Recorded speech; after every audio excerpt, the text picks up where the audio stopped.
1. Welcome to the Marne Report. Hey there, Fort Stewart. It's Kevin Larson with this week's edition of the Marne Report, coming at you live from the Fort Stewart Public Affairs Office. Not necessarily live because it's a podcast and you can listen when you want to. It's like radio, but opposite. Anyway, I am joined by Mr. William Payne and Mrs. Kat Munoz from our Directorate of Training, Plans, Mobilization, and Security, quite the mouthful, to talk about Antiterrorism Month, which is, I understand, this month. Welcome to the show, you two. What can you tell us about Antiterrorism Month? Good morning, Kevin. Good morning, all. I always have been taught to let ladies go first because Kat has been doing a wonderful job holding down the fort, and I would like to give her an opportunity to speak first. Thanks, William. Hi, everybody. So every year in August, we recognize Anti-Terrorism Month as an enterprise. And so what that means is, as a service component, we want you to remember that each one of us has a responsibility to say something if we see something and to be aware of what could be potentially threats or hazards in our local area.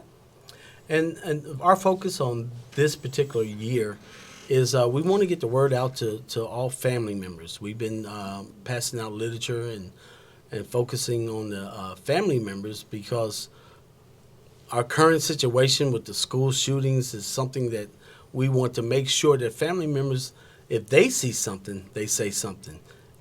With the iWatch program, they too can also call in and where we've been getting the word out to the soldiers. The focus this year is to make sure that the family members are aware and they too are watching out for suspicious actions and they let someone know.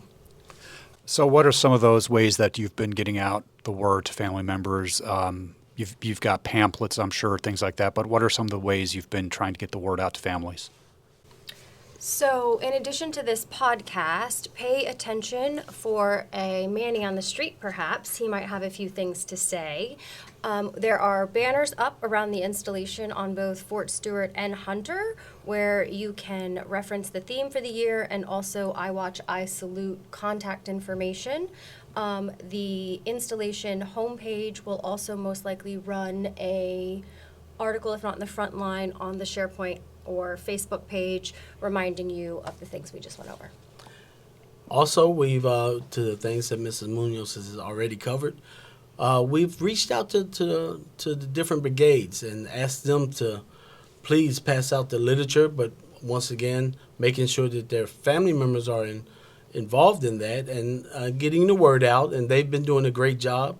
We're also, we went to the Ranger Week Expo, and we passed out literature there also. And as Ms. Munoz mentioned, there's more to follow as we go through this month. That's awesome. That's awesome. So when we talk about threats that family members might see out there, what kinds of things? I mean, you touched on one, the one that always shows up in the news quite frequently. But is a threat too small? What threat is too small? What threat is too big? Is there something folks shouldn't report, or is there just report it to be safe? What do you prefer? It's important for as we watch and become familiar with our surroundings, anything that's suspicious, that doesn't look normal. We're in an environment today that when people are gathering information that why do you need to know all this? Those type of things. You pass the common sense test, you ask yourself those questions, and you pretty much come to the conclusion that this is a suspicious behavior. That's when you should realize you should report this to someone, and that information, the who you should report it to, is one of the avenues that we're trying to reach and let people know. Don't be afraid. Military, we've been preaching it forever and a day, but now family members are now faced with that same problem, so they have to know what avenues do I take when I see this stuff, or if I hear this stuff, or if I'm involved in this. Where do I go? And that's what we're trying to do, Kevin. So basically what you're saying is better to report than to not report. Just report it to the authorities and let them figure it out, right? Correct. That is the right answer. We're not asking you to be a FBI spy or local Polizei. What we want you to do is let somebody know that, hey, this didn't seem right to me, so I'm giving it to you, and you figure out if it's more to happen. And that's our focus this month, every month, but mainly this month for Antiterrorism Month. Sounds good. I mean, I can tell you as a public affairs officer that I'm always, when I come through the gates, I'm always looking for people with cameras at the main gate or at any of our gates, just standing around taking pictures of things. Right. So I have the chief of police's phone number. I'll text him and I'll say, hey, there's this individual out at the main gate taking pictures, and it's not anybody I work with from the local news media that I'm familiar with. So let's go see what this person's all about. So yeah, I mean, push come to shove. I mean, obviously there is the I Watch, I Salute website. Is there an issue with having people, if they see something suspicious, as minor as it might be? I mean, 911 is for emergencies, but if that's all that they can remember, is that an okay way to report something suspicious? That is an okay way. Mrs. McCain also put in the Marne message our phone number. You can reach out to us at DPTMS if you're not sure, but the authorities on the installation are the military police and our DES. So that would be the ones that to reach out to. But by all means, you can let us know, and if we think it needs to go further, we will. Ms. Munoz? Yeah, a lot of times on the installation, people are really uncomfortable reaching out to 911. That's a great question. We do always reiterate that you should utilize that number for true emergencies, keep it open for those who need urgent and emergent care. So I would encourage residents to utilize it if they can't think of anything else, but familiarize themselves with the other avenues to report, including our anti-terrorism officer here at the installation level, and each battalion has an anti-terrorism officer as well, so they can go through their spouse, significant other, partner, family member, whoever their military connection is also. So there's plenty of avenues without us having to overwhelm 911, and we encourage them to take this time to familiarize themselves with those. I mean, that's a very valid point. I mean, there's the family readiness groups that are linked to each unit, and then the unit, like you said, Kat, has an ATO, so there are absolutely other avenues. And just so that we can get it down on the sound waves, what's a good phone number for each of you to have folks call if they want to reach out? My number is, of course, area code 912-767-4051. And Ms. Munoz's number? The best way to get a hold of me is to call William. No, it's 767-4058. And then the iWatch website, there's a link, I'm assuming, of course, obviously. There is, and all the literature that we have is posted on the literature. Coming in the gate, you'll see the iWatch poster at Gate 1. Coming out of Gate 1, you'll see another poster to remind you to be vigilant during this month, every month, but particularly this month, because we want to put the focus there. We also, September, if you're a high-speed individual, civilian, over the grade of 5, I believe, and a staff sergeant in the United States Army, we have a anti-terrorism officer's basic course that will be coming up in September, and we would looking for people that are interested and want to get involved to help us better the program, Kevin.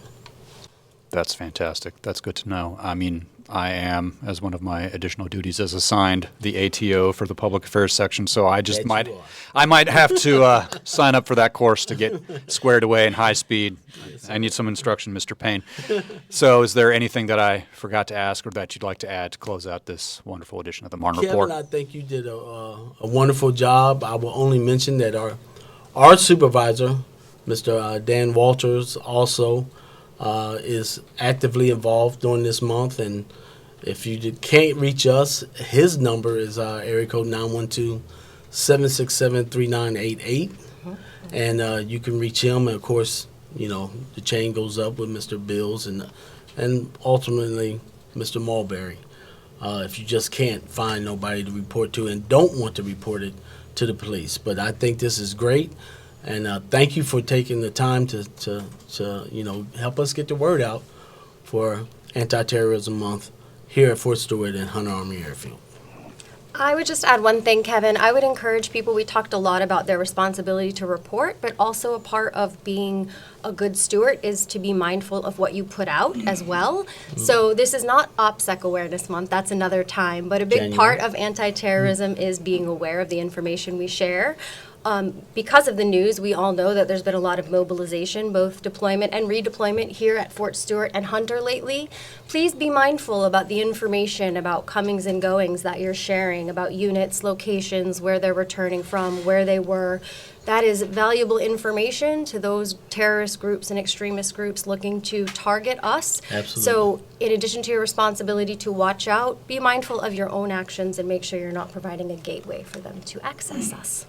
Very good point, Ms. Williams. Excellent point. Excellent point. Well, I thank you very much for joining me here on this edition of the Marne Report to talk about Anti-Terrorism Month. It's absolutely an important topic, and kudos to you guys for reaching out to the family members to get them more up-to-date, high-speed on where they can go to report things that they see that are suspicious. And like you said, it's across the installation, placards at the main gate, handouts that you're putting out through your office, and then the additional things that we're doing here with you guys in the Public Affairs Office, the Frontline article, the Manny on the Street. So we're flooding the zone, as the boss likes to say. We're flooding the zone. So Thank you. with that, hey folks, thanks for listening to this edition of the Marne Report. It's been a pleasure talking with you guys today, and I hope that you guys out in the audience continue to listen. Remember, if you see something, say something. That'll close it out for this edition. Thanks for listening. Stay safe. The Digital Garrison app is a one-stop shop for everything you need to know about Stewart and Hunter, with real-time information to keep our military community connected. Users can access a variety of information such as gate hours, an installation directory, weather, installation news and events, online shopping, push notifications, and more. The Digital Garrison app is available for free through your favorite app store. Set your location to Fort Stewart, Hunter Army Airfield, and you'll never miss a moment.